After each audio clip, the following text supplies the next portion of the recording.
اصلاح کرم سے کر دے۔ الحمدللہ رب العالمین والصلاة والسلام علی سید المرسلین، اما بعد فاعوذ باللہ من الشیطان الرجیم، بسم اللہ الرحمن الرحیم۔ الصلاة والسلام علیک یا رسول اللہ وعلی آلک واصحابک یا حبیب اللہ۔ الصلاة والسلام علیک یا نبی اللہ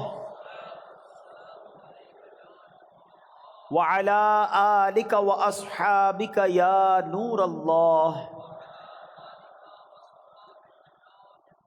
درود پاک پڑھنے کے بے شمار فضائل و برکات ہیں، بہت ساری احادیث فضائل درود میں ملتی ہیں، اور اگر میں آج ایک سوال آپ سے کرنا چاہوں کہ ایک مسلمان ہونے کی حیثیت سے آپ کے دل میں کیا کیا خواہشات ہیں، یعنی آپ کیا کیا چاہتے ہیں دنیا میں، مرتے وقت کیا چاہتے ہیں، قبر میں آپ کیا چاہتے ہیں کہ آپ کے ساتھ کیا ہو، محشر کے میدان میں کیا ہو، کبھی اکیلے میں بیٹھ کر ایک لسٹ بنائیں کہ these are my all desires which I want in دنیا اینڈ ان آخرہ ان ہیئر آفٹر۔ ٹھیک ہے، اب میں آپ کو کچھ حدیثوں کا، کچھ روایتوں کا نچوڑ عطر پیش کرنے جا رہا ہوں۔ اب غور سے سنتے جائیے، اور ہر جملے کے بعد ہو سکے تو سبحان اللہ کہیے، ایمان تازہ ہو جائے گا۔ اگر آپ چاہتے ہیں کہ آپ کے رزق میں برکت ہو تو درود پاک پڑھیے، اگر آپ چاہتے ہیں کہ بیماریاں دور ہو جائیں تو درود پاک پڑھیے، اگر آپ چاہتے ہیں کہ ہماری عزتوں کی حفاظت ہو، کبھی ذلیل و رسوا نہ ہو تو درود پاک پڑھیے، اگر آپ چاہتے ہیں کہ مصیبتیں دور ہو جائیں، پریشانیاں دور ہو جائیں تو درود پاک پڑھیے، اگر آپ چاہتے ہیں کہ مرتے وقت کلمہ نصیب ہو، بلکہ مرتے وقت سرکار علیہ الصلوۃ والسلام کا دیدار بھی نصیب ہو تو آپ درود پاک پڑھیے، قبر میں جلوہ مصطفیٰ ہو، اور جب قیامت کے دن اٹھیں تو نبی پاک کے پرچم تلے اٹھیں اور آقا اپنے ساتھ جنت میں لے جائیں تو کثرت سے درود پاک پڑھیے۔ اور سنیے، خواب میں نبی پاک کا جلوہ دیکھنا ہے تو درود پاک پڑھیے، اور بار بار مدینے جانا ہے تو بھی درود پاک پڑھیے۔ ہن کوئی گل باقی رہ گئی ہے؟ اب کوئی آپ کی خواہش باقی رہ گئی ہے ایک مسلمان ہونے کی حیثیت سے کہ اگر روزی میں برکت رہے، ذلت و رسوائی سے بچتا رہوں، ٹینشنیں ریلیز ہوتی رہیں، پریشانیاں ختم ہو جائیں، اللہ عزتیں بڑھا دے، کلمے والی موت ملے، آقا کا دیدار ملے، اور محشر میں نبی پاک ساتھ لے جائیں، اور سبحان اللہ جب تک زندہ رہوں بار بار مدینے جاتا رہوں، اور تو کچھ نہیں بچا میرے لیے۔ اور اب میں آپ کو صحیح بتا رہا ہوں کہ یہ ساری بشارتیں، یہ ساری فضیلتیں یہ درود پاک کے اندر موجود ہیں، کہ جگہ جگہ میرے آقا علیہ الصلوۃ والسلام نے اس طرح کے انعامات کا اعلان کیا ہوا ہے۔ اس کا مطلب کیا ہوا کہ میری تو ہر تمنا، میری تو ہر خواہش، میرا ہر پرابلم درود پاک سے سالو ہو سکتا ہے۔ وہ شاعر نے ایسے نہیں کہا کہ انہوں نے کیا لکھا، ہر درد کی دوا ہے صلی علی محمد، ہر درد کی دوا ہے صلی علی محمد، تعویذ ہر بلا ہے صلی علی محمد۔ اب ذرا آپ سوچئے کہ ہر درد کی دوا جب درود پاک ہے، ہر پرابلم کا سولوشن درود پاک ہے، تو پھر میں درود پاک پڑھنے میں سستی کیوں کر رہا ہوں؟ ایکچولی یہ بھی شیطان کا ایک وار ہے کہ وہ ہمیں دیگر کاموں میں انوالو کر دیتا ہے، ہمیں درود پاک پڑھنے کا موقع ہی نہیں دیتا۔ جیسے ہی تھوڑا ٹائم ملتا ہے نا، کاروبار پہ بیٹھے ہیں، کوئی کام نہیں ہے، یا کوئی بندہ کہتا ہے ذرا بیٹھیے گا میں 5 منٹ میں آیا، وہ 5 منٹ بھی، وہ 10 منٹ بھی ہم کیا کرتے ہیں، جیب سے موبائل نکالتے ہیں اور اس کو دیکھنا شروع کر دیتے ہیں۔ بہت سارے جناب ویب سائٹیں ہیں تو پیجز ہیں، 5 منٹ کیا 50 منٹ بھی نکل جائیں پتہ نہیں چلتا۔ حالانکہ اگر یہ ذہن بنا ہوا ہو کہ جب جب موقع ملے جیب سے موبائل نہیں، جیب سے تسبیح نکالنی ہے، کلمہ پڑھنا ہے، درود پڑھنا ہے، جنت کا سامان کرنا ہے، اسی دنیا میں رہ کر ہی کرنا ہے نا۔ اور یہ یقین مانیں، زبان جو ہے نا یہ کمال کی نعمت ہے، اسی زبان سے جنت کمانا آسان ہے، لیکن یہی زبان گناہوں کے سبب جہنم میں بھی لے جا سکتی ہے۔ حالانکہ زبان سے نیکی کمانا کتنا آسان، سب مل کر کہیے سبحان اللہ، اب کہیے الحمدللہ، اب کہیے اللہ اکبر. کتنی دیر لگی؟ 30 سیکنڈ بھی نہیں لگے. اگر آپ سے بھی میں سوال کروں کہ آپ 30 سیکنڈ میں کتنے پیسے کما لیتے ہیں؟ کوئی شخص کبھی اکیلے میں بیٹھے بیٹھے 1 منٹ کا حساب کرنا کہ اگر میں مہینے کے 20 لاکھ روپے بھی کماتا ہوں تو روز کے کتنے بنے؟ ٹھیک ہے، اب ایک دن میں 1 گھنٹے کے کتنے بنے؟ اب 1 گھنٹے میں 1 منٹ کے کتنے بنے؟ تو شاید یہ چند روپے بنیں گے. 20 لاکھ مہینے کمانے والے کے بھی 1 منٹ میں چند روپے ہی بنیں گے. لیکن آؤ میں بتاتا ہوں آپ نے ان 30 سیکنڈز میں کیا کما لیا ہے. میرے نبی کے سچے وعدے ہیں، جو ایک بار سبحان اللہ کہے اس کے لیے جنت میں درخت لگا دیا جاتا ہے. ایک بار الحمدللہ کہے جنت میں درخت لگ جاتا ہے. ایک بار اللہ اکبر کہے جنت میں درخت لگ جاتا ہے. اچھا وہ کمایا جو دنیا کے پیسوں سے حاصل بھی نہیں کیا جا سکتا. آؤ سارے مل کر اپنی ساری رقم ملاتے ہیں، ساری ویلتھ ملاتے ہیں. ہم سب مل کر بھی جنت میں ایک درخت نہیں خرید سکتے. Nobody have power to buy a tree in heaven. جنت میں کوئی درخت اپنی مرضی سے نہیں خرید سکتا، مگر رب کی رحمت دیکھو، صرف زبان کو تھوڑی حرکت دینی ہے، ذکر کرنا ہے اور جنت میں درخت حاصل کر لینا. تو کیوں نہیں یہ نیکیاں کرتے؟ اللہ کرے کاروباری لوگ بیٹھے تو سچے کاروباری بنو نا، کہ جب ٹائم کا تھوڑا سا حصہ ملے. یار مثال دیتا ہوں، اگر ذہن بناؤ نا نیکی کمانے کا، تو مثال دیتا ہوں، اگر آپ کو کوئی کہے یار ذرا 10 منٹ میں آیا، تو فوراً دماغ میں ایک کلک ہو گیا 10 منٹ میں سورہ یاسین پڑھی جا سکتی ہے. موبائل نکال کر سورہ یاسین پڑھ لیتا ہوں، 10 قرآن کا ثواب مل جائے گا. یہ بھی تو وقت کا استعمال ہے نا.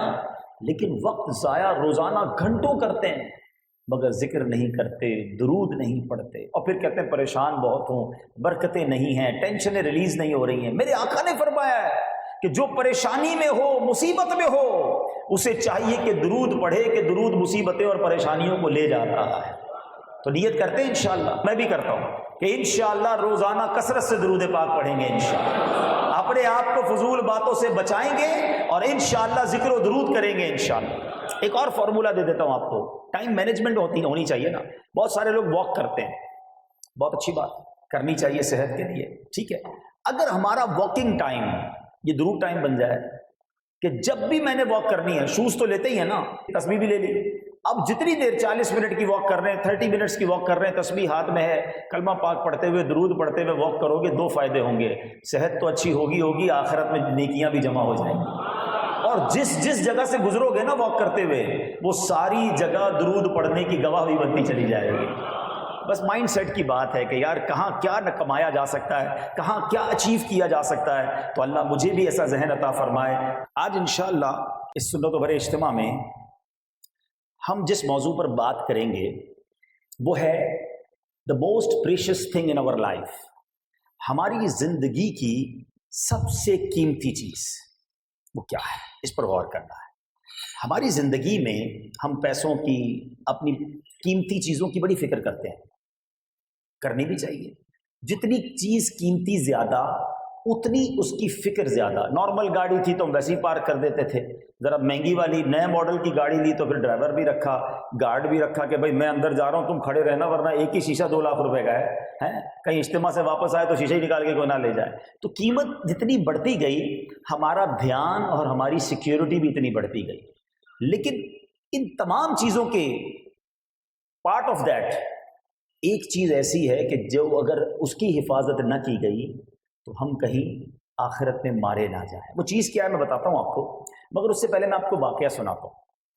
ایک شخص تھا، اس کی بچی چھوٹی تھی اور غریب آدمی تھا.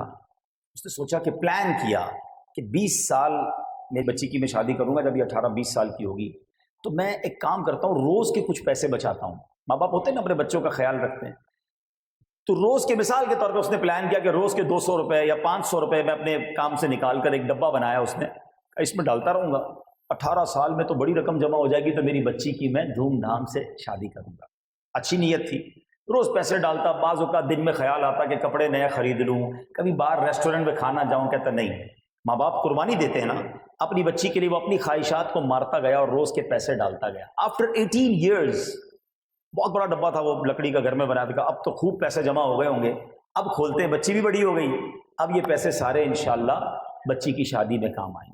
جیسے اس نے ڈبہ کھولا، اس کی جان گویا حلق میں آ گئی کہ حیران رہ گیا کہ وہ سارے نوٹ جو اس نے اس میں ڈالے تھے نا، اصل میں اس ڈبے میں کوئی سوراخ رہ گیا تھا، دیمک اندر چلی گئی اور وہ سارے نوٹ اس نے ختم کر دیے تھے۔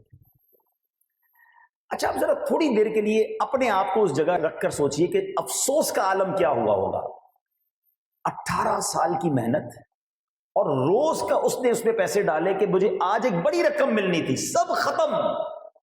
ذرا سوچئے اس کی تکلیف، اس کا افسوس کیسا ہوگا۔ مگر میں اس سے بھی بڑی بات کرنے جا رہا ہوں۔ ٹھیک ہے، اس کے پیسے ختم ہو گئے، مگر وہ چاہے تو اب دوبارہ کما سکتا ہے، پھر جمع کر سکتا ہے۔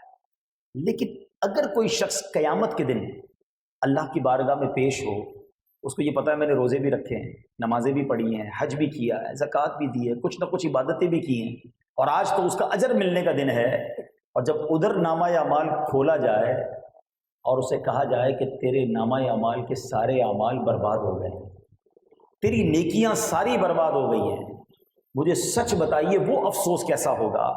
Because now there is no chance to make good deeds again, اب تو موقع ہی نہیں ہوگا نا نیکیاں کرنے کا، جو وقت تھا وہ گزر گیا۔ اب آپ کے ذہنوں میں سوال آئے گا کہ ایسا کیسے ہو سکتا ہے کہ ایک بندے نے نیکیاں کی، عبادتیں کی، اور قیامت کے دن اسے کہا جائے گا کہ تیرے سارے اعمال ختم۔ تو جناب آج میں اسی ٹاپک کو ڈسکس کرنے آیا ہوں کہ جو ہمارے اعمال ہیں نا وہ ہمارے لیے بہت قیمتی ہیں اور ہمیں اس کی حفاظت کرنی ہے۔ ہم نیکیاں بعض اوقات کر رہے ہوتے ہیں مگر اس کی حفاظت کی فکر نہیں کر رہے ہوتے۔ اچھا، اب پھر ذہن میں سوال پیدا آئے گا کہ کیا نیکیوں کی بھی حفاظت کرنی ہے؟ جی ہاں، آج یہ اسی ٹاپک کو ڈسکس کرنا ہے کہ نبی پاک علیہ الصلوۃ والسلام نے احادیث کے ذریعے بلکہ خود قرآن مجید فرقان حمید نے ہمیں یہ گائیڈ لائن دی ہے کہ کچھ اعمال ایسے ہیں، کچھ کام ایسے ہیں کہ جن کی وجہ سے نیکیاں برباد ہو جاتی ہیں۔ اللہ اکبر۔ آج میں نے وہ چند باتیں آپ کو بتانی ہیں کہ جن سے اوائڈ کرنا ضروری ہے، ورنہ ایسا نہ ہو کہ میں روزے بھی رکھوں، میں نمازیں بھی پڑھوں، میں جناب دیکھیے یہ سب چیزیں اسٹرگل سے ہوتی ہیں۔ شیطان تو نہیں رکھنے دیتا نا، نمازیں نہیں پڑھنے دیتا، روزے نہیں رکھنے دیتا، زکوٰۃ دو تو دل پہ بوجھ ڈالتا ہے کہ اتنے پیسے جا رہے ہیں، سب کچھ کیا میں نے، اور پھر اس کے بعد نل اینڈ وائٹ، اعمال برباد، یہ کیسے؟ تو آئیے ذرا غور سے آج کا آپ نے بیان سننا ہے، کیونکہ یہی وہ شیطان کے وار ہیں جو ہمیں نیکیاں برباد کروا دیتا ہے۔ سب سے پہلی چیز اور سب سے اہم چیز جو تمام کی تمام نیکیاں برباد کر دیتی ہے، یہ ہم نے غور سے سننا ہے، وہ یہ ہے کہ بندہ جو ہے ایمان سے ہی باہر ہو جائے۔ اگر کسی کا ایمان ہی ختم ہو جائے، کوئی دائرہ اسلام سے ہی خارج ہو جائے، چاہے کتنے حج کیے، کتنے عمرے کیے، کوئی ایسا کام کیا کہ ایمان ہی چھن گیا، اب اس کے پاس کوئی نیکی باقی نہیں رہے گی۔ قرآن مجید فرقان حمید میں رب کریم ان لوگوں کے لیے ارشاد فرماتا ہے، بسم اللہ الرحمن الرحیم، وَمَن يَرْتَدِدْ مِنكُمْ عَن دِينِهِ فَيَمُتْ وَهُوَ كَافِرٌ فَأُولَئِكَ حبطت أعمالهم في الدنيا والآخرة وأولئك أصحاب النار هم فيها خالدون۔ اور تم میں جو کوئی اپنے دین سے پھرے پھر کافر ہو کر مرے تو ان لوگوں کا کیا اکارت گیا دنیا میں اور آخرت میں، اور وہ دوزخ والے ہیں، انہیں اس میں ہمیشہ رہنا، ہم فیہا خالدون، وہ ہمیشہ اس میں رہیں گے۔ اب سوال یہ پیدا ہوتا ہے کہ بھائی میں مسلمان ہوں، کلمہ پڑھتا ہوں، مسلمان گھرانے میں پیدا ہوا، میرا نام بھی مسلمانوں والا ہے، میرا ایمان کیسے چھن سکتا ہے؟ یہ بہت بڑا پرابلم ہے، ذرا سمجھیے گا۔ دیکھیں یہ بات تو آپ جانتے ہیں کہ اسلام اس وقت دنیا کا موسٹ گروئنگ ریلیجن ہے، دنیا میں سب سے تیزی کے ساتھ پھیلنے والا جو مذہب ہے الحمدللہ وہ اسلام ہے، ٹھیک ہے؟ لیکن یہ ون وے ٹریفک نہیں ہے کہ کوئی غیر مسلم کلمہ پڑھ کر مسلمان ہو سکتا ہے تو معاذ اللہ کوئی مسلمان کوئی ایسی بات کر کے اسلام سے خارج نہیں ہو سکتا، یہ سمجھنا ہوگا۔ سرکار دو عالم صلی اللہ تعالی علیہ وسلم کی آپ کو میں حدیث سناتا ہوں، میرے آقا فرماتے ہیں کہ اولاد آدم مختلف طبقات پر پیدا کی گئی، دیر آر 4 کیٹیگریز، نبی پاک نے 4 کیٹیگریز بیان کی ہیں۔ حدیث پاک کا مضمون ہے بعض مومن پیدا ہوئے، حالت ایمان پر زندہ رہے، اور ایمان یعنی کہ مومن ہی مریں گے۔ ہم اللہ سے دعا کرتے ہیں کہ اللہ ہمیں یہ پہلی والی کیٹیگری میں شامل فرمائے۔ ہم مسلمان تو پیدا ہوئے ہیں مسلمان والی زندگی بھی گزار رہے ہیں، میرے مولا موت بھی ایمان والی دیجیے۔ دوسری کیٹیگری آقا فرماتے بعض کافر پیدا ہوئے، کافروں والی زندگی گزاری اور کفر پر ہی ان کی موت ہوگی، اور ایسے بھی اربوں لوگ ہیں غیر مسلموں کے گھر میں پیدا ہوتے ہیں، ادھر ہی انتقال ہو جاتا ہے۔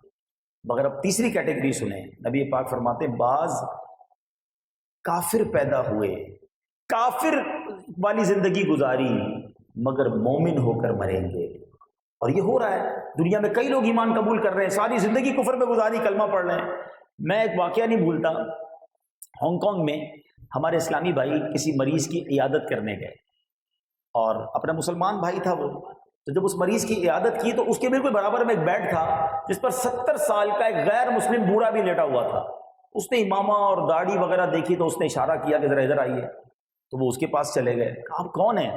کہا آپ اپنے مسلمان بھائی کی عیادت کرنے آئے ہیں۔ اچھا یہ داڑھی کیوں ہے؟ وہ سوال کرتا گیا، وہ جواب دیتے گئے کہ ہمارے آقا کی سنت ہے۔ اچھا یہ نبی پاک کون ہے؟ تو کچھ اسلام کی بات ہوئی۔ اب یقین کریں تھوڑی دیر کی کانورزیشن کے بعد اس مریض نے جو 70 سال کا غیر مسلم تھا اسی بستر پر کلمہ پڑھ لیا اور مسلمان ہو گیا۔ مگر اس سے زیادہ ایمان افروز بات یہ ہوئی کہ کچھ ہی گھنٹوں کے بعد اس کا انتقال بھی ہو گیا۔ الامان والافیس۔ اب ذرا غور کرو کہ کوئی سجدہ نہیں کیا، کوئی نماز نہیں پڑھی، مگر اس کے نصیب میں ایمان والی موت تھی، اس کے بستر پر کلمہ پڑھانے والے پہنچ گئے۔ ٹھیک ہے، یہ تیسری کیٹیگری۔ مگر اب چوتھی کیٹیگری جو ہے نا وہ ہم سب کو ڈرانے والی ہے کہ نبی پاک فرماتے ہیں کچھ لوگ مومن پیدا ہوں گے، مومنوں والی زندگی گزاریں گے، مگر ان کا خاتمہ کفر پر ہوگا۔ یہ ہے بات سمجھنے والی۔ یہ ایمان جو ہے نا بہت بہت بڑی نعمت ہے، ساری دنیا کی دولت، ساری دنیا کا مال ایک طرف، ایمان ایک طرف، لیکن ہم میں سے کون ہے جو ایمان کی حفاظت کی فکر کرتا ہے؟ اپنی گاڑی کی حفاظت کی فکر ہے، موبائل کی فکر ہے، فیکٹری کی فکر ہے، 50 قسم کے جناب پریکاشنز ہم کرتے ہیں۔ ایمان کی حفاظت کے لیے کبھی بھی غور کیا؟ کبھی رات کو نیند نہ آئی ہو، خیال آیا ہو کہ یا اللہ میرا ایمان سلامت رہے؟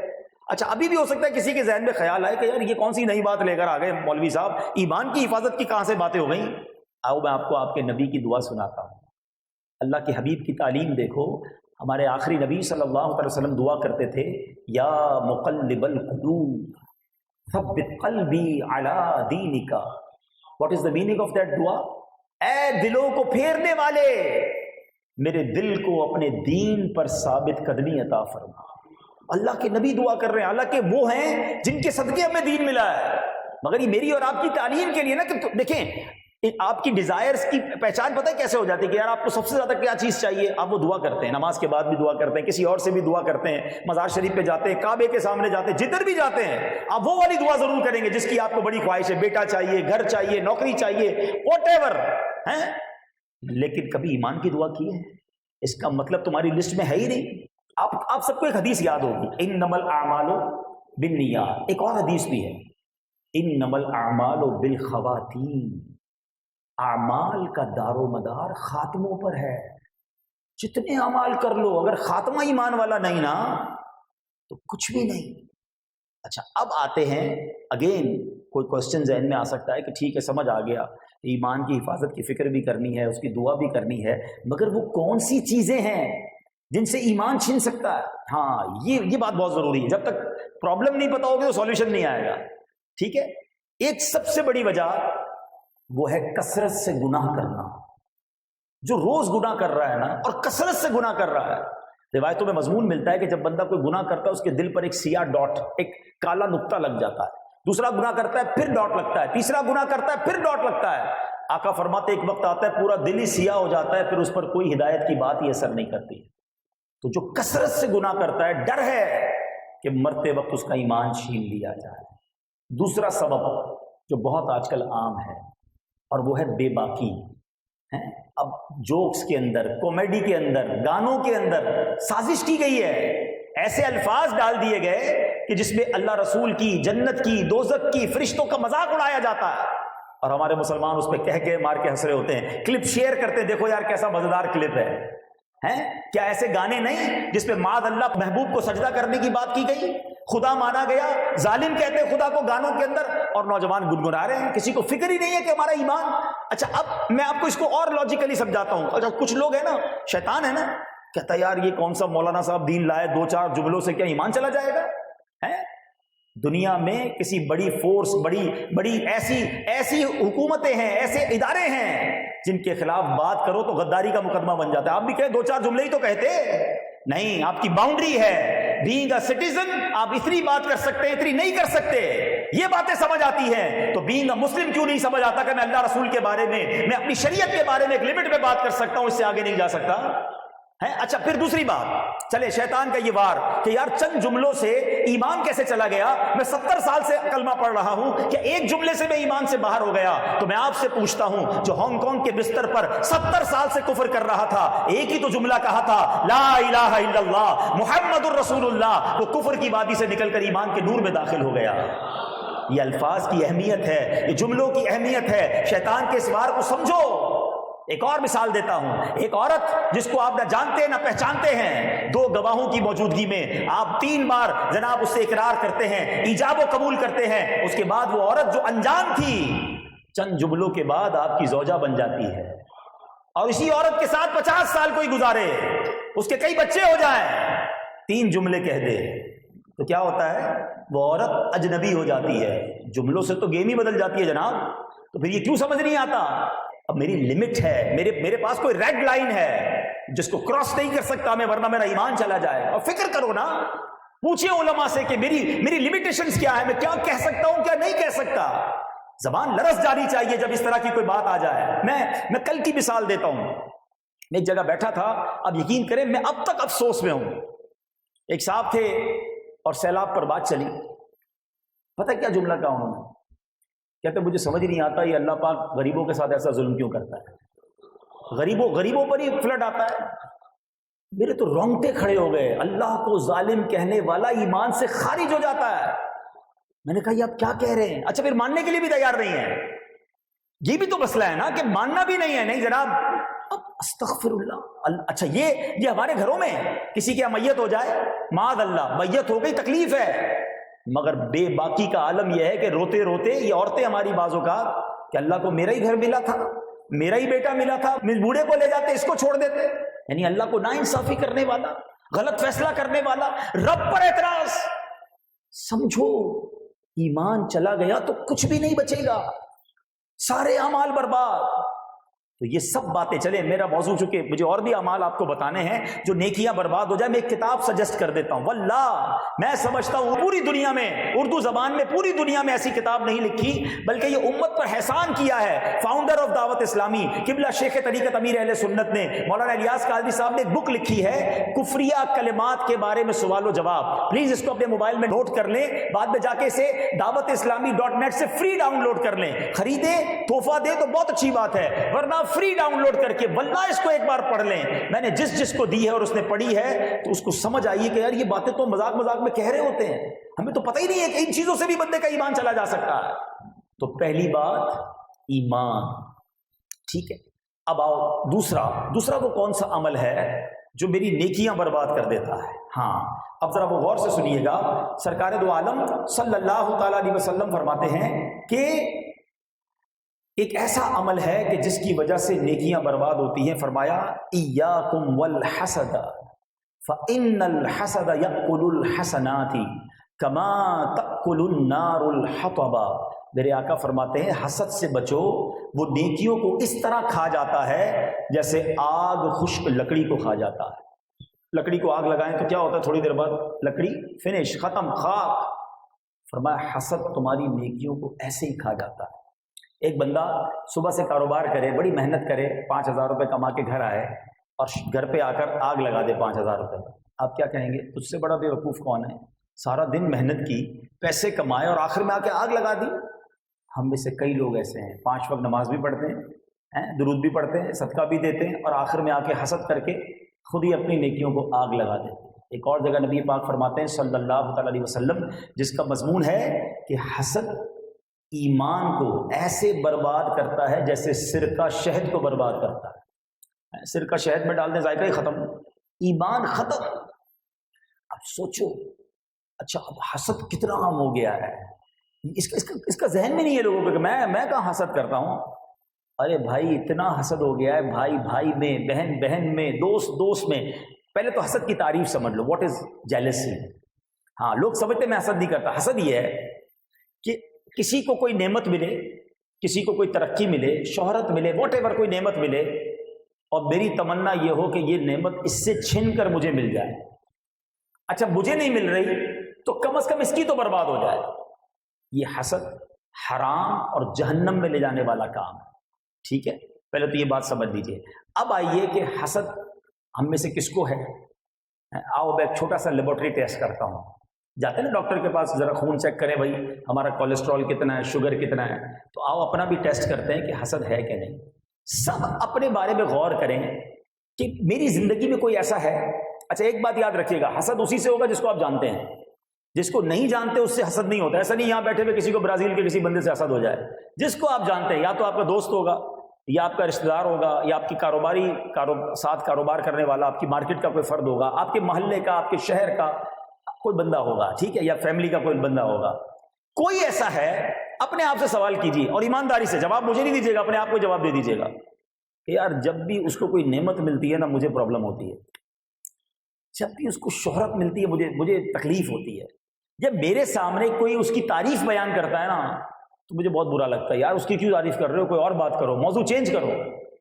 اگر ایسا ہے یا اس کو کوئی نقصان پہنچتا ہے تو اندر ہی اندر میرے لڈو پھوٹ دیں گے. ہاں یار اب مزہ آیا, اس کی گاڑی لگ گئی, اس کی فیکٹری میں آگ لگ گئی, اس کا مال خراب ہو گیا تو مجھے اچھا لگتا ہے. اگر دنیا میں ایسا کوئی ہے تو اٹ مینس حسد ہو گیا ہے. اور اب حسد کو ٹھیک کرنا میرا کام ہے, اس کا نہیں ہے. حسد مجھے برباد کر رہا ہے, اس کو نہیں کر رہا. حسد کرنے والا حاسد. اور یہ ایکچولی پتہ ہے کیوں اتنا برا عمل ہے. مجھے میرے 2-3 چیزوں کا سب مل کے جواب دیں گے. عزت دینے والا کون ہے, ذرا زور سے. دولت دینے والا کون ہے, اولاد دینے والا کون ہے, خوبصورت بنانے والا کون ہے, شہرت دینے والا کون ہے. جب دینے والا اللہ ہے تو پھر تمہیں پرابلم کیا ہے. حسد کرنے والا ایکچولی اللہ پر اعتراض کرتا ہے. یہ اللہ کی تقسیم پر آرگیومنٹ ہے, اعتراض ہے کہ اللہ تو نے اس کو دیا مجھے نہیں دیا, تو نے اس کو شہرت دی مجھے نہیں دی, اس کو عزت دی مجھے نہیں دی, اس کو مال دیا مجھے نہیں دیا. یہ اللہ پر اعتراض اس لیے گناہ کبیرہ ہے.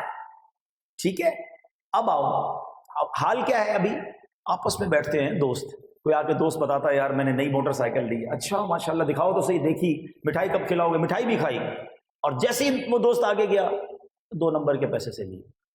ارے کوئی اپنے گھر پہ بلاتا ہے, میں نے نیا گھر لیا ہے, اس کے گھر بھی جائیں گے, بریانی بھی کھا کر آئیں گے. جیسے ہی باہر نکلیں گے سود کے پیسوں کا کام کرتا ہے, لوگوں کو دھوکہ دے کر اتنا بڑا گھر بنا لیا. میری کمال ہے یار, کسی کو نعمت مل رہی ہے اور آپ کو پرابلم ہو رہی ہے. کیوں کرتے ہیں یہ حسد؟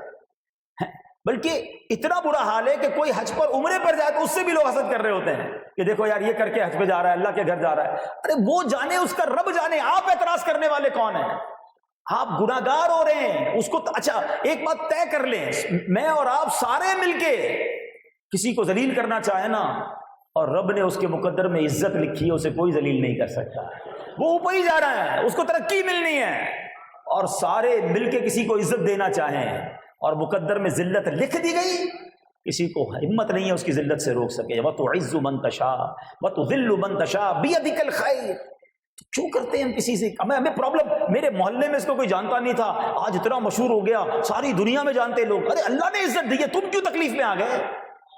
اچھا اس تکلیف کا نقصان ہم ہی کو ہوتا ہے. مجھے کئی لوگ ملتے ہیں, نیند نہیں آتی, سکون نہیں ہے, تو چیک کر لو کسی کا حسد بال لیا ہے, کیونکہ تم اسی کے بارے میں سوچتے رہتے ہو. تم سوچتے رہتے ہو وہ آگے جائی جا رہا ہے, وہ آگے جائی جا رہا ہے, تمہیں پرابلم ہو رہی ہے. اچھا ملتان کے بعد کراچی میں بھی کاروبار شروع کر دیا, اچھا ایک اور فیکٹری بھی لگا لی, اچھا اس ملک بھی چلا گیا, وہ جائی جا رہا ہے آگے, تم جلی جا رہے ہو. کس بات کی جلن ہے بھائی؟ اچھا دیکھیں اس کی ایک اور خوبصورت جائز صورت بھی ہے جس کو غبطہ کہتے ہیں عربی میں, اردو میں رشک کہتے ہیں. اب اللہ سے دعا کرے, اے اللہ تو نے اس کو دیا ہے مجھے بھی دے دے, اس کو نوازا, میرے رب کے خزانوں میں تو کمی نہیں ہے نا. اے اللہ تو نے اسے عزت دی, تو عزت دینے والا مجھے بھی دے دے, اس میں کوئی پرابلم نہیں ہے. مگر ادھر حال یہ کہ اس کی چھین کر مجھے ملے, اچھا مجھے نہ ملے وہ برباد ہو جائے.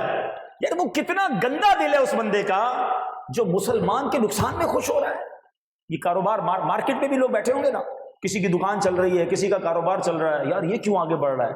اچھا پھر عجیب عجیب دماغ, شیطان تو پھر بدگمانیاں, کوئی بندہ بیچارہ نیا نیا نمازی بنا، اس کو ہو سکتا ہے آج کے بیان میں درود کی فضیلت بھی سن لی، اس نے تسبیح بھی نکال لی، اب وہ مارکیٹ میں بیٹھ کے تسبیح پڑھ رہا ہے، کہہ رہا ہے یار یہ سامنے بیٹھ کے لگتا ہے مجھ پہ ہی وظیفہ کر کے پھونک رہا ہے نا، گاہک سارے اس کے پاس جا رہے ہیں، میرے پاس نہیں آ رہے۔ ارے کمال ہے، وہ درود پڑھ کے جنت کما رہا ہے، تم بدگمانی کر کے حرام کر رہے ہو۔ عجیب دماغ ہو گیا لوگوں کا، نیگیٹو نیگیٹو، کیوں نیگیٹو بھائی؟ اللہ سے مانگو نا۔ دیکھیں میں یہاں ہمارے کسی اسلامی بھائی کو دوں گا یار 50,000 روپے لیں، ذرا یہاں سے بانٹنا شروع کریں 1000 تو پیچھے والوں کو ٹینشن ہو جائے گی یار 50,000 تو ادھر ہی ختم ہو جائیں گے، میری باری نہیں آئے گی۔ یہ ہمارے پاس خزانے ہیں جو تھوڑے ہیں، میرا رب چاہے تو ساری کائنات کو نوازے نا، اور وہ نواز ہی رہا ہے۔ ہم یہ کیوں سوچتے ہیں کہ یار اس کو مل گیا تو مجھے نہیں مل سکتا؟ ہم اللہ سے مانگے نا، ہم اس کا چھیننے کے چکر میں کیوں ہیں، اس کا برباد ہونے کے چکر میں کیوں ہیں؟ اور ایک بات یاد رکھو، جو کسی کا برا چاہتا ہے آخر میں اسی کا برا ہو جاتا ہے۔ ایک جملہ بڑا خوبصورت بزرگوں کے سنا، آج دہرا بھی لو اس کو، سب کا بھلا سب کی خیر، سب کے بھلے میں اپنی خیر۔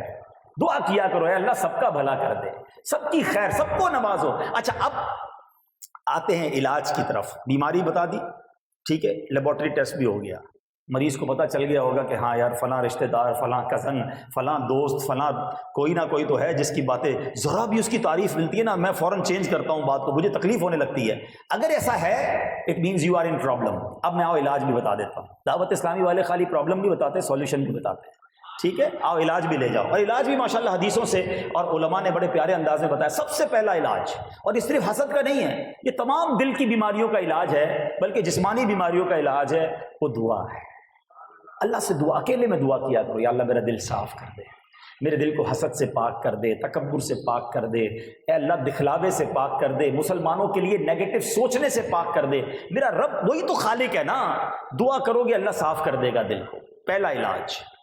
دوسرا علاج، یہ تھوڑا اینٹی بائیوٹک ہے، ہاں اینٹی بائیوٹک میں تھوڑی تکلیف ہوتی ہے نا، انجیکشن لگتا ہے، تھوڑا سا انجیکشن ہے یہ، لیکن علاج بڑا زبردست ہے۔ وہ یہ ہے کہ آپ کو جس سے حسد ہو گیا نا، اور جس چیز سے حسد ہوا ہے، کسی کی خوبصورتی سے ہوا ہے، کسی کی شہرت سے ہوا ہے، یا کسی کی دولت سے حسد ہوا ہے، آپ اللہ سے دعا کریں کہ اللہ اس کی دولت میں اور اضافہ کر، اے اللہ اس کی خوبصورتی میں اور اضافہ کر۔ آپ کے بندہ پہلے ہی اچھا نہیں لگ رہا مولوی صاحب، تسی کہہ دو انہاں دے واسطے دعا کرنا، پھر کیسے؟ یہی تو مشکل ہے کہ واقعی آپ کو دل نہیں چاہے گا دعا کرنے کا، لیکن بیمار میں ہوں نا، دوائی مجھے پینی ہے، آپ دعا کریں، اس کا فائدہ بتا رہا ہوں۔ جب آپ دعا کریں گے نا کہ اللہ اس کو اور عزت دے، تھوڑے دنوں بعد آپ کو کوئی آ کر بتائے گا اور پتہ چلا وہ اور ترقی کر گیا ہے، تو آپ خود جواب دیں گے میں بھی تو دعا کرتا ہوں، اللہ نے ترقی دی، میں بھی تو اس کے لیے دعا کر رہا ہوں، تو یہ حسد صاف ہو جائے گا۔ تیسرا ایک اور طریقہ ہے، اور وہ یہ ہے کہ جس سے حسد ہو گیا ہے آپ اس کو جا کر تحفہ دیں، کیونکہ حدیث پاک میں ہے کہ تحفہ دو محبت بڑھتی ہے۔ ہاں لیکن تحفہ دیتے ہوئے یہ مت کہنا بھائی مجھے تجھ سے حسد ہو گیا تھا، آرٹس کونسل اجتماع میں گیا تھا اس لیے تحفہ لایا ہوں، تو اور گڑبڑ ہو جائے گی۔ ہاں ایسے بغیر بتائے آپ نے اس کو تحفہ دینا ہے، محبت سے ملنا ہے، تاکہ اس کے دل میں آپ کے لیے محبت اور آپ کے دل میں اس کے لیے محبت بڑھ جائے اور میرا دل صاف ہو جائے۔ کیونکہ حسد جب تک رہا نا تمہیں سکون نہیں آئے گا، آرام نہیں آئے گا، چین نہیں آئے گا، حسد کو نکالنا پڑے گا۔ اچھا نہیں نکلا تو نقصان کس کا ہو رہا ہے؟ روز نیکیاں میری برباد نا۔ نبی پاک نے فرمایا کہ نیکیوں کو حسد اس طرح کھا جاتا ہے جیسے آگ لکڑیوں کو، میں نمازیں پڑھ رہا ہوں وہ جل رہی ہے ختم ہو رہی ہے، روزے میں رکھ رہا ہوں ختم ہو رہا ہے، کیونکہ حسد دل میں پالا ہوا ہے۔ We have to remove jealousy from our heart، ہمیں نکالنی پڑے گی حسد کی عادت۔ تو آج میں نے آپ کو کچھ علاج بھی بتا دیا ہے، ایک اور بک سجیسٹ کر دیتا ہوں۔ ہاں کوئی یہ نہ سمجھے مولانا صاحب کتابیں بیچنے آئے، یہ کوئی میری کتاب نہیں ہے اور میرا اس میں کوئی پروفٹ نہیں ہے، لیکن میں چاہتا ہوں آپ پڑھیں، یہ چیزیں پڑھنے کے لیے ضروری ہیں، یہ ہمارے ایمان کا معاملہ ہے۔ کتاب کا نام ہی حسد ہے، یہ بھی فری ڈاؤن لوڈ کر لیں، نہ خریدیں، کتاب نہیں خریدنی تو dawatIslami.net سے ون آف دا بیوٹیفل بک۔ میں نے تو 2-3 علاج بتائے، 2-3 مثالیں بتائیں، اس پہ پوری ڈیٹیل سے بیان کیا گیا کہ حسد ہوتا کیسے ہے اور اس کو ریموو کیسے کیا جا سکتا ہے۔ میں اب ایک تیسرے عمل کی طرف آ رہا ہوں، اور وہ بھی ہمارے معاشرے میں بہت زیادہ ہے، اللہ اکبر، اور وہ پتہ کیا ہے؟ چلے قرآن سے بتاتا ہوں۔ قرآن کہتا ہے یا ایھا الذین آمنوا لا تبطلوا صدقاتکم بالمن والاذی، اے ایمان والو اپنے صدقے باطل نہ کرو احسان رکھ کر اور ایذا دے کر، احسان جتا کر اور تکلیف دے کر صدقے ختم ہو جاتے ہیں، برباد ہو جاتے ہیں۔ اب یہ بہت بڑا پرابلم ہے۔ آپ اب سوچیں، آپ نے خرچ بھی کیا، چندہ بھی دیا، کسی غریب کو پیسے بھی دیے، پیسے اس نے ریسیو بھی کر لیے، آپ نے راشن کا تھیلا دیا، اس نے لے کر کھا بھی لیا، لیکن ایک عمل اگر کر لیا نا تو یہ سارا ثواب ضائع ہو گیا، یہ سارے اعمال برباد ہو گئے۔ اور وہ کیا ہے؟ احسان جتانا، تکلیف پہنچانا، دینے والے کو ذلیل کرنا. ہاں بھائی یاد ہے نا میں نے تمہاری مدد کی تھی، بھول تو نہیں گیا؟ میں نے قرضہ دیا تھا، چپل پہن کر آیا تھا میرے پاس، میں نے کاروبار پہ لگایا تھا، تجھے نوکری پر میں نے لگایا تھا. یہ لوگ کرتے ہیں کہ ایک تو کسی کی مدد کرتے ہیں، پھر اس پر احسان جتاتے ہیں. ہمارا ذہن فیس بک پہ آنا چاہیے جناب، ہیں اپنے پیج پہ لگنا چاہیے، اسٹیٹس پہ لگنا چاہیے، پتہ چلے ماں بدولت نے کیا نیکی کی ہے. کیوں ہمیں سمجھ نہیں آ رہی کہ ہم سے شیطان کھیل رہا ہے. ہم پیسے خرچ کر رہے ہیں جو کہ مشکل کام ہے، جیب سے نکالنا مشکل ہے، مگر ہم جیب سے نکالتے بھی ہیں اور ضائع بھی کر دیتے ہیں. یہ نہ کریں، احسان نہ جتائیں. میری اور آپ کی اوقات کیا ہے؟ رب نے دیا ہے تو ہم خرچ کر رہے ہیں نا، اللہ نے دیا ہے تو ہم بانٹ رہے ہیں، ورنہ میں بھی مانگنے والا ہو سکتا تھا، آپ بھی مانگنے والے ہو سکتے تھے. یہ دے کر کس بات کا جناب جوش ہے، کس بات کا کر و فر ہے کہ میں دیتا ہوں. خدا کی قسم صدقہ دینے والا، غریبوں کی مدد کرنے والا مدد بھی کرے اور سجدہ شکر بھی ادا کرے کہ اللہ تیری مہربانی، تو نے مانگنے والا نہیں بنایا، دینے والا بنایا. آپ سوچو یار، اللہ نے ہمیں اتنی ساری مصیبتوں سے بچایا ہوا ہے، ہمیں تو شکر بھی ساری زندگی گزارنی چاہیے، مگر ذرا سی نیکی کی، ذرا سا کام کیا، دکھانا ہے، بتانا، پھر احسان جتانا ہے. یہ تو تکلیف دہ عمل ہے کہ بندہ کسی کو تکلیف دے کہ میں نے تجھے یہ کر کے دیا ہے.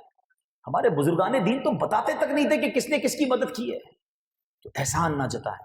اور ایک اور عمل جو اعمال برباد کرتا ہے وہ ریاکاری ہے، دکھلاوا. یہ اس سے ملا ہوا ہی ہے. احسان جتاتے ہیں یا کم از کم دکھلاوا کرتے ہیں، سب کو پتہ چلے. کیوں ہمارے دل میں یہ خیال آتا ہے کہ یار میں جب مسجد میں کوئی پیسے دوں تو امام صاحب نام لے کر اعلان کریں، فلاں حاجی صاحب نے کولر لگائے، فلاں حاجی صاحب نے بلینکٹ وہ کارپیٹ لگایا، تو فلاں نے اے سی لگایا. کیوں؟ اپنے آپ سے پوچھیں کہ میں کیوں چاہتا ہوں میرا اعلان ہو، میرا نام پتہ چلے لوگوں کو، تاکہ لوگ کہیں کہ کتنا سخی ہے. وہ آپ نے حدیث سنی ہوگی نا کہ حدیث پاک میں آتا ہے کہ قیامت کے دن پہلے ایک شہید کو لایا جائے گا اللہ کی بارگاہ میں. اللہ اسے اپنی نعمتیں بتائے گا، وہ کہے گا ہاں یا اللہ تو نے مجھے بڑی نعمتیں دی. ارشاد ہوگا بتا تو نے ان نعمتوں کے بدلے کیا کیا. عرض کرے گا مولا میں نے تیری راہ میں لڑتے لڑتے جان دے دی. جان تو سب سے قیمتی چیز ہے نا. ارشاد ہوگا تو جھوٹا ہے، تو نے اس لیے لڑائی کی، اس لیے جہاد کیا کہ لوگ تجھے مجاہد کہیں، بہادر کہیں، تجھے دنیا میں کہہ لیا گیا. اے فرشتوں اس کو، اس شہید ہونے والے کو لے کر جہنم میں داخل کر دو. حدیث پاک کا خلاصہ سنا رہا ہوں. اللہ کی راہ میں جان دینے والا مگر نیت دکھلاوے کی تھی، اسے جہنم میں ڈال دیا جائے گا. پھر ایک سخی کو لایا جائے گا. اے اللہ کی راہ میں مال خرچ کرنے والوں غور سے سنو، سخی ہوگا. اللہ فرمائے گا میں نے تجھے یہ نعمتیں دی. وہ کہے گا یا اللہ تو نے دی، بتا تو نے کیا کیا. یا اللہ تو مال دیتا رہا، میں خرچ کرتا رہا، میں نے تیری راہ میں غریبوں کی مدد کی. فرمایا تو جھوٹا ہے، تو نے اس لیے کیا کہ تجھے سخی کہا جائے، وہ تجھے کہہ لیا گیا. اے فرشتوں اس کو اٹھا کر بھی جہنم میں ڈال. پھر ایک عالم کو، دین سکھانے والے قاری کو لایا جائے گا. اللہ کریم اس بندے سے فرمائے گا میں نے تجھے اتنی نعمتیں دی، تو نے کیا کیا. یا اللہ تو نے علم دیا، میں لوگوں کو سکھاتا رہا، قرآن پڑھاتا رہا. فرمایا تو جھوٹا ہے، تو نے اس لیے کیا کہ لوگ تجھے عالم کہیں، تجھے قاری کہیں، تجھے دین کا داعی کہیں، تجھے کہہ لیا گیا. اے فرشتوں اس کو بھی اٹھا کر جہنم میں ڈال. اب سوچ لیجئے ہم جو نیکیاں کر رہے ہیں، شیطان کی جب تک وار نہیں سمجھو گے نا، پہلے وہ ہمیں نیکی کرنے نہیں دیتا کہ نماز نہ پڑھے، روزہ نہ رکھے، حرام کام کرے، شراب پی لے، جوا کھیل لے. پہلے تو کوشش کرتا ہے ہمیں برے کام میں ڈال دے. جب یہ دیکھتا ہے یہ بندہ برے کام بھی نہیں کر رہا، نماز بھی نہیں چھوڑ رہا، تو پھر یہ دوسرا وار کرتا ہے، اس کو حسد میں ڈال دیتا ہے، اس کو ریاکاری میں، دکھلاوے میں ڈال دیتا ہے، تاکہ ادھر سے نیکیاں ڈیلیٹ ہو جائیں. پہلے پلس ہو گئی، اب ڈیلیٹ کرو کسی طریقے سے، اور بندہ خوشی خوشی ڈیلیٹ کروائی جا رہا ہے. پلیز سمجھو شیطان کے ان واروں کو. یہ وہ اعمال ہیں جو ہماری نیکیاں برباد کر دیتے ہیں. آخری باتیں تو بہت ساری ہیں، لیکن چونکہ بیان کا ایک وقت ہوتا ہے، اور یہ بھی بہت بڑی اور بری جو ہے وبا ہے ہمارے اندر. اللہ کرے کہ یہ بھی دور ہو جائے کہ انسان اپنے اندر اپنے اخلاق اچھے کرے، کیونکہ جو اخلاق ہے نا وہ اچھا ہونا تو بڑی کمال کی چیز ہے، مگر جو بد اخلاق ہے اس کے اعمال کا کیا ہوتا ہے. اللہ کے حبیب علیہ الصلوۃ والسلام فرماتے ہیں الخلق الحسن یذیب الخطایا کما یذیب الماء الجلید. آقا فرماتے ہیں حسن اخلاق خطاؤں کو اس طرح پگھلاتا ہے جیسے پانی برف کو پگھلاتا ہے. اچھے اخلاق ہونا تو گناہ معاف ہونا شروع ہو جاتے ہیں، گناہ ڈیلیٹ ہونا شروع ہو جاتے ہیں. سبحان اللہ. مگر آگے فرمایا کہ والخلق السوء برا اخلاق یفسد العمل، آقا فرماتے ہیں بد اخلاقی عمل کو اس طرح برباد کر دیتی ہے جیسے سرکہ شہد کو خراب کر دیتا ہے۔ عمل ہی برباد ہو جائیں گے اگر بد اخلاقی ہے۔ اچھا یہ بھی بڑا پرابلم ہے، نمازیں بھی پڑھیں گے، روزے بھی رکھیں گے، 5 وقت مسجد میں نماز پڑھیں گے، مگر ہر نماز میں کسی سے لڑائی بھی کریں گے۔ ارے بد اخلاقی اسلام نہیں ہے، پیار سے بات کریں، محبت سے بات کریں، ہر کسی کو جھاڑنا، ہر کسی کو ڈانٹنا۔ اچھا کچھ لوگ سمجھتے ہیں ہم روب سے رہیں گے تو بڑا اچھا رہے گا۔ یار جس نبی کے امتی ہو ان کا انداز تو دیکھو نا، ہے نبی پاک کا انداز ایسا تھا کہ جو چاہتا پیارے آقا سے بات کرتا۔ ادھر تو کوئی مسکرانے کے لیے تیار ہی نہیں ہے۔ کبھی کچھ لوگ تو ایسے ملتے جن کو آج تک مسکراتے ہی نہیں دیکھا ہے۔ کمال ہے یار، حسن اخلاق تو اسلام سے ہے۔ میرے آقا کے اخلاق کی تو دنیا دیوانی ہے، اور امتی ایسا ہے کہ جو جناب ہر وقت لڑنے کے لیے تیار ہے۔ نہیں، بد اخلاقی اعمال برباد کر دیتی ہے۔ اور یاد رکھیں بد اخلاقی سے ایک اور بڑا پرابلم پتہ کیا ہوتا ہے؟ آپ کسی کا دل توڑ دیتے ہیں، اور جب دل توڑتے ہیں نا، آئے ہائے، یاد رکھنا تلوار کا وار تو ہے نا ڈاکٹر ٹھیک کر سکتا ہے، زبان کے وار کو کوئی ٹھیک نہیں کر سکتا۔ دل کرچی کرچی ہو جاتا ہے۔ علماء نے بڑی پیاری بات کہی، جو بد اخلاق آدمی ہوتا ہے نا وہ مٹی کے ٹوٹے ہوئے برتن کی طرح ہوتا ہے، نہ وہ واپس مٹی بن سکتا ہے نہ برتن بن سکتا ہے، دونوں طرف گڑبڑ ہے نا۔ تو زبان سنبھال کے استعمال کرنی ہے۔ وہ کہتے ہیں نا لمبا دھاگا اور لمبی زبان وہ الجھ ہی جاتی ہے، تو اس لیے دھاگا سمیٹ کر اور زبان لپیٹ کر رکھنی چاہیے۔ بہت زیادہ باتیں کرنا، ہر کسی کو جھاڑنا، یہ نہیں کرنا چاہیے۔ زبان میں یاد رکھو، زبان میں تلوار نہیں ہوتی ہے مگر وہ خون بہا دیتی ہے، ہاں، اور زبان میں ہڈی نہیں ہوتی ہے مگر وہ ہڈیاں توڑوا دیتی ہے۔ یہ بڑی بڑی اہم چیز ہے۔ زبان سے بد اخلاقی کر کے آپ دیکھیں نا، وہ ایک کتاب میں نے جملہ پڑھا کہ ان باتوں سے بچنا چاہیے کہ جن باتوں کو کرنے سے لوگ منو مٹی تلے سو جاتے ہیں، بلکہ ان باتوں پر تھوڑی مٹی ڈال کر سکون کی زندگی گزاری جا سکتی ہے۔ تھوڑی سی برداشت بھی اپنے اندر آنی چاہیے، نہیں چھوڑوں گا، مجھے کیوں ایسا کہا۔ وہ چھوٹا سا جھگڑا بڑھتے بڑھتے یہاں تک جاتا ہے کہ ایک بندہ قبر میں چلا جاتا ہے، دوسرا جیل میں چلا جاتا ہے، ادھر ہی مٹی پا دی جاتی ہے، ادھر ہی بات ختم کر دی جاتی ہے۔ تو بہرحال میرے پیارے اسلامی بھائیوں، باتیں تو بہت ساری تھی، ٹائم پورا ہو گیا بہت زیادہ۔ میں چلے یہ بھی کتاب سجیسٹ کر دیتا ہوں تاکہ اگر کسی کو شوق ہے کہ یار میں پڑھوں وہ کون سے اعمال ہیں جو نیکیاں برباد کر دیتے ہیں، تو اس کتاب کا نام ہی یہی ہے، نیکیاں برباد ہونے سے بچائیے، اور میں نے تقریباً بیان اسی کتاب سے کیا ہے۔ یہ بھی ہماری دعوت اسلامی کی ویب سائٹ پر موجود ہے۔ ہم کوئی سیلنگ کے لیے نہیں آئے، میں تو چاہتا ہوں آپ پڑھیں تاکہ اپنی نیکیاں برباد ہونے سے بچائیں۔ اتنی محنت سے نیکی کرتے ہو یار، فجر میں بھی اٹھے، وضو بھی کیا، نماز بھی پڑھی، اور شام ہوئی تو سب برباد ہو گیا، کیونکہ وہ عمل پالا ہوا تھا جو نیکیاں برباد کرنے والا تھا۔ تو آج چند باتیں میں نے آپ کے سامنے رکھ دی ہیں کہ جس میں ایمان کی حفاظت کرنی ہے۔ دوسری بات، آپ نے حسد سے بچنا ہے، دکھلاوے سے بچنا ہے، ریاکاری سے بچنا ہے، اور احسان جتانے سے بچنا ہے، بد اخلاقی سے بچنا ہے۔ یہ سارے وہ کام ہیں جو ہماری بڑی محنت سے کیے ہوئے اعمال جو ہے وہ برباد کر سکتے ہیں۔ میں رب کریم سے دعا کرتا ہوں کہ مولا تیرے بندے ہیں، بڑی مشکل سے، نیکیاں تو پہلے ہی نہیں ہیں، اے اللہ جو ٹوٹی پھوٹی نیکیاں کی ہیں وہ اپنی بارگاہ میں قبول بھی فرما لے، اور اے اللہ اسے ضائع ہونے سے بھی تیرے ہی کرم سے بچا لے، اور اے اللہ ہم سب کے ایمانوں کی حفاظت فرما۔ میرے اعمال